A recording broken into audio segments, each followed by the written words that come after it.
বন্ধুরা বাড়িতে বসে কি করছো? আমি তো গরম গরম ঘুগনি বানিয়ে নিয়ে চলে আসলাম। তো মা প্রথমে আলুগুলো কেটে নিচ্ছে পিস করে, তারপরে পেঁয়াজটাকে খোসা ছাড়িয়ে নেবে, পরে কেটে নেবে।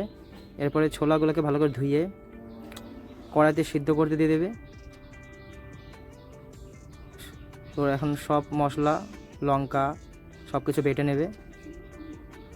এরপরে মা মশলাগুলো দিয়ে দেবে আলুর সাথে। আলু ছোলা আছে, নুন, হলুদ আর তেল দিয়ে একবারে মা বসিয়ে দেবে কড়াইতে। পরে মা এরপরে ঝোল দিয়ে দেবে।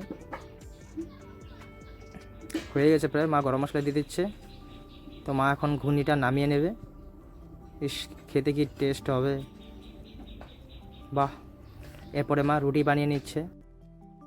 রুটি হয়ে গেলে আর আমার আর তর সইবে না, আমি থাল নিয়ে তার সাথে পেঁয়াজ কাটা, আচার এবং ঘুগনি নিয়ে 1-2 ব্যাট খেয়ে নেব। তো এরকম ভিডিও ভালো লাগলে